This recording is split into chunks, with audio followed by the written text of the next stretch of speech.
నమస్తే, welcome to our channel. AR Rahman దేశం గర్వించదగ్గ మ్యూజిక్ డైరెక్టర్. అది ఒకప్పుడు, ఇప్పుడు కూడాను. కాకపోతే ఇప్పుడు ఒక వివాదంలో ఇరుక్కున్నాడు. అదేంటంటే పవర్ మారిన తర్వాత తనకు అవకాశాలు రావడం లేదని ఏదో ఒక యూట్యూబ్ ఛానల్లో, ఇంగ్లీష్ యూట్యూబ్ ఛానల్లో ఇస్తున్నటువంటి ఇంటర్వ్యూలో ఆయన అయితే చెప్పడం జరిగింది. సో ఆయన ఏమంటాడంటే, ఇండైరెక్ట్గా ఎన్డీఏ అధికారంలోకి వచ్చిన తర్వాత తనకు అవకాశాలు తగ్గిపోయాయని చెప్పి ఆయన అయితే చెప్పడం జరిగింది. అదేవిధంగా ఆయన పనిచేసినటువంటి చావా అనేటువంటి సినిమా ఏదైతే ఉందో అది ఒక ప్రాపగండా సినిమా అని చెప్పి, సో అది డబ్బుల కోసం తీసినటువంటి సినిమా అని చెప్పి, ఆ సినిమాకు పనిచేసి డబ్బులు తీసుకున్నటువంటి ఈ వ్యక్తి వాస్తవంగా చావా అనేటువంటి సినిమా ఏదైతే ఉందో ఆ సినిమాలో మైనస్ ఏదన్నా ఉంటే అది ఏఆర్ రెహమానే.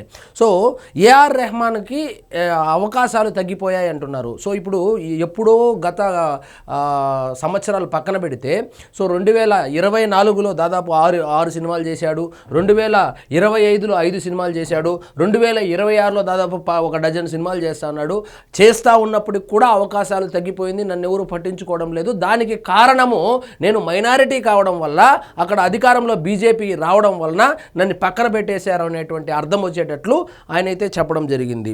సో రెహమాన్ గారు గుర్తుపెట్టుకోవాల్సింది, ఆయనకు వచ్చినటువంటి నేషనల్ అవార్డులు 7 అయితే 5 నేషనల్ అవార్డులు ఎన్డీఏ ప్రభుత్వంలోనే వచ్చింది. ఈయన చేతే వందే మాత్రం పాట కావచ్చు, క్రికెట్ వరల్డ్ కప్కు సంబంధించినటువంటి ఆ పాట కావచ్చు, ఇలాంటి పాటలన్నీ ఈయనకే అవకాశం ఇచ్చారు. అయినా కూడా విషం కక్కడం అనమాట. సో ఇది పబ్లిసిటీ కోసం చేస్తున్నాడా, లేకపోతే అవకాశాల కోసం చేస్తున్నాడా? అవకాశాల కోసం చేసేటట్లయితే ఇట్లాంటి స్టేట్మెంట్ అయితే ఇవ్వడు. కాబట్టి సో ఎప్పుడు వివాదాలకు దూరంగా ఉండేటువంటి ఏఆర్ రెహమాన్ ఎందుకు ఆ విధంగా మాట్లాడవలసి వచ్చిందో మనకైతే అర్థం కావడం లేదు. కానీ సో ఆయన్ని ఇప్పుడు వెనకేసుకొని మన రామ్ గోపాల్ వర్మ వస్తున్నాడు. సో ఏం జరిగిందంటే, ఎప్పుడైతే ఆయన అవకాశాల గురించి మాట్లాడాడో అప్పుడు రామ్ గోపాల్ వర్మ వీడియోలు ఏవైతే ఉన్నాయో, ఇంటర్వ్యూ రామ్ గోపాల్ వర్మ ఒకప్పుడు ఇచ్చినటువంటి ఇంటర్వ్యూల్లో ఏఆర్ రెహమాన్ గురించి ఏం మాట్లాడాడు అనేటువంటి అంశాలు ఇప్పుడు వైరల్ అవుతా ఉంది. కాబట్టి ఆయన వీడియోలు వైరల్ అవుతా ఉంది కాబట్టి ఇప్పుడు ఆయన వచ్చి ఎక్స్ప్లెనేషన్ ఇచ్చాడు. అంటే ఏం చెప్తానంటే, ఏఆర్ రెహమాన్ చాలా మంచివాడని, గొప్ప టెక్నీషియన్ అని, అదేవిధంగా చాలా గొప్ప వ్యక్తి అని, తను కలిసినటువంటి వ్యక్తుల్లో గొప్ప వ్యక్తిత్వం ఉన్నటువంటి వ్యక్తి ఎవరైనా ఉంటే ఏఆర్ రెహమాన్ అని చెప్పి పిల్లికి ఎలుక సాక్ష్యం అన్నట్లు ఈయన వచ్చి సాక్ష్యం అయితే చెప్తా ఉన్నాడు. సో ఇదే ఏఆర్ రెహమాన్ మీద మన రామ్ గోపాల్ వర్మ చెప్పింది ఏంటంటే, ఆయన కరెక్ట్ టైంకి మ్యూజిక్ ఇవ్వడు, సో కరెక్ట్ టైంకి పాటలు ఇవ్వడు అని చెప్పి కంప్లైంట్ కాదు, ఒక ఇంటర్వ్యూలో చెప్పాడు. కరెక్ట్ టైంకి పాటలు ఇవ్వకపోతే ఏ ప్రొడ్యూసరు ఈయన్ని పట్టించుకుంటాడు? సో అవకాశాలు రాకపోవడానికి ప్రధాన కారణం ఏంటంటే, ఆయన కరెక్ట్ టైంకి ఆ మ్యూజిక్ డెలివరీ ఇవ్వడు, ఆ ప్రొడ్యూసర్లకి ఆ పాటలు ఇవ్వడు, ఆ దర్శకులకు ఆ పాటలు ఇవ్వడు. సో 10వ తారీఖు సినిమా రిలీజ్ ఉంటే 9వ తారీఖు వరకు పాటలు ఆ బీజిఎంఏ ఇవ్వకపోతే, సో ఇలాంటి అతన్ని ఎందుకు పెట్టుకోరు కదా, అదొక కారణము. ఇప్పుడు బ్రహ్మానందం గారు ఎక్కువగా సినిమాల్లో నటించడం లేదు. అంటే నాకు బ్రహ్మానందం గారి మీద ఎక్కువ నాకు చాలా అభిమానం. ఎందుకంటే ప్రతిరోజు బ్రహ్మానందం గారి ఫోటో చూడకుండా రోజే గడవదు అనుకోండి. సో బ్రహ్మానందం గారు ఎక్కువగా ఇప్పుడు సినిమాల్లో నటించకపోవడానికి అసలు కారణం ఏంటంటే, ఆయనకు కొంచెం రెమ్యూనరేషన్ ఎక్కువ.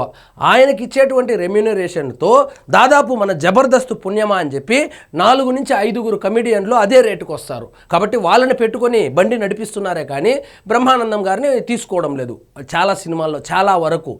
అదేవిధంగా ఈయన కేసులో ఏంటంటే, ఈయన రెమ్యూనరేషన్ ఎక్కువ కాబట్టి ఈయన ఏమన్నా అంటే బ్రాండ్ అంటాడు, ఇంటర్నేషనల్ బ్రాండ్ అంటాడు, కాబట్టి ఎక్కువ ఛార్జ్ చేస్తాడు. కాబట్టి ఇప్పుడు ఏఐ కాలం వచ్చేసింది.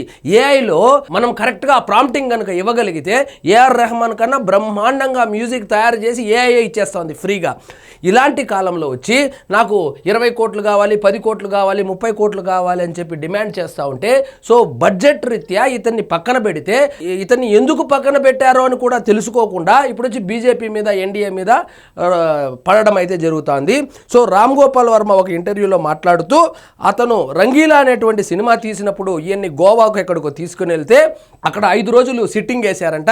5 రోజులు ఆయన పక్కన కాటేజీల్లో ఉంటే, ఈయన 5 రోజులు మొదటి రోజు అడిగితేనేమో 2వ రోజు ఇస్తానన్నాడు, చేశాడు, రెండో రోజు అడిగితే మూడో రోజు, మూడో రోజు అడిగితే నాలుగో రోజు, నాలుగో రోజు అడిగితే ఐదో రోజు, ఐదో రోజు పాటే చేతికి ఇవ్వకుండా నేను వెళ్ళి చెన్నైకి పోయి పంపిస్తానని చెప్పి వెళ్ళిపోయాడని చెప్పి రామ్ గోపాల్ వర్మనే చెప్పాడు. సో ఆ చెన్నైకి వెళ్ళి ఆయనే చేశాడా, వేరే వాళ్ళ దగ్గర తీసుకొని ఈయనకి ఇచ్చాడా నాకు సంబంధం లేదు, పాట అయితే బాగుందని కూడా చెప్పడం అయితే జరిగింది. అదేవిధంగా మన స్లమ్ డాగ్ మిలీనియర్ అనేటువంటి సినిమాకు ఆస్కార్ అవార్డు ఏదో వస్తే దానికి సంబంధించి ఆ ట్యూన్ ఏదైతే ఉందో ఆ ట్యూన్ చేసింది ఏఆర్ రెహమాన్ కాదు, వేరే అతను. ఆ ట్యూన్కు వచ్చినటువంటి డబ్బులు ఏవైతే ఉన్నాయో అది పాత ట్యూన్. యాక్చువల్గా ఆ ట్యూన్ని ఒక బాలీవుడ్ ప్రొడ్యూసర్ రిజెక్ట్ చేస్తే అది ఆయన లైబ్రరీలో ఉంటే అదే ట్యూన్ని పంపిస్తే అది అక్కడ ఓకే అయింది. ఓకే అవడంతో వాళ్ళు చెక్కు పంపిస్తే ఆ చెక్కులో నుంచి 5 లక్షల రూపాయలు ఆ ట్యూన్ చేసిన అతనికి పంపించాడు ఏఆర్ రెహమాన్ అని చెప్పి మన రామ్ గోపాల్ వర్మ గారే చెప్పడం జరిగింది.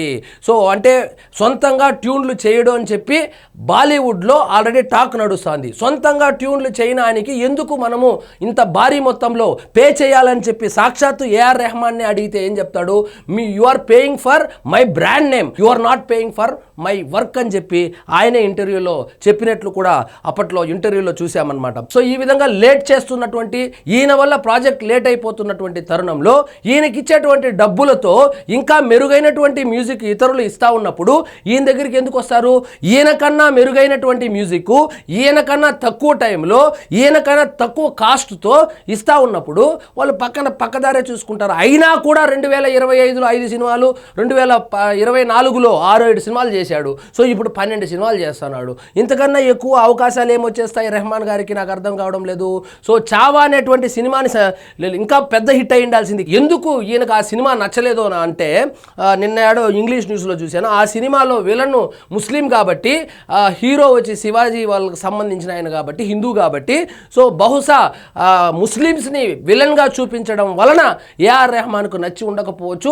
నచ్చకపోవడం వల్ల బ్యాక్గ్రౌండ్ స్కోర్ ఏదైతే ఉందో అది సరిగ్గా కొట్టకపోయి ఉండవచ్చు అని చెప్పి అందరూ అయితే అభిప్రాయపడుతూ ఉన్నారు. అదేవిధంగా ఆ సినిమాలో కానీ చూస్తే గుర్రం పోతా ఉంటే ఏ మ్యూజిక్ కొట్టాలో కూడా తెలియకుండా ఒకసారి చూడండి ఆ సినిమా.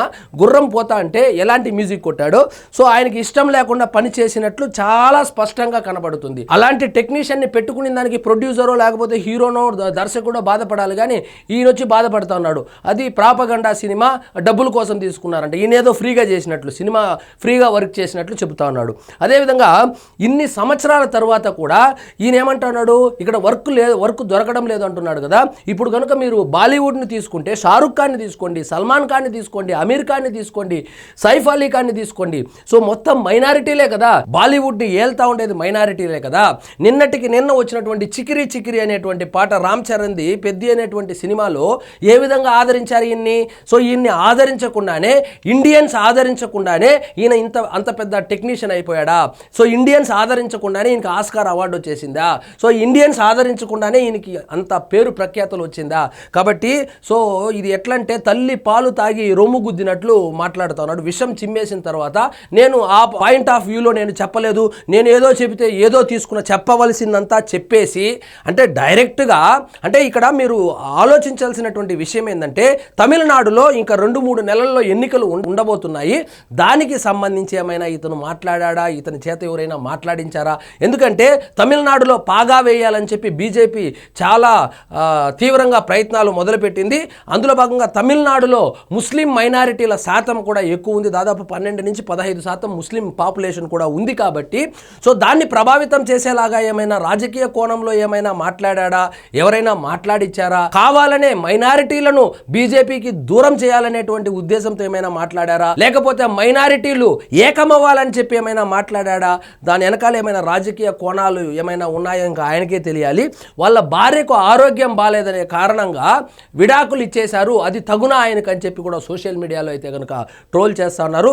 సో ఎప్పుడైతే ఆ ఇంటర్వ్యూ బయటకు వచ్చిందో అప్పటి నుంచి సో ఇతన్ని ఆదరించిన వాళ్ళు, ఇతని పాటలు రోజు వినేవాళ్ళు కూడా ఇతన్ని అసహించుకునే స్టేజ్కి అయితే సోషల్ మీడియా తయారైంది. మరి చూద్దాం ఏం జరుగుతుందో. సో ఇదండి ఈరోజు మన టాపిక్. మీకు ఈ వీడియో నచ్చినట్లయితే లైక్ చేయండి, షేర్ చేయండి, ఛానల్ మాత్రం సబ్స్క్రైబ్ చేసుకోవడం మర్చిపోవద్దు.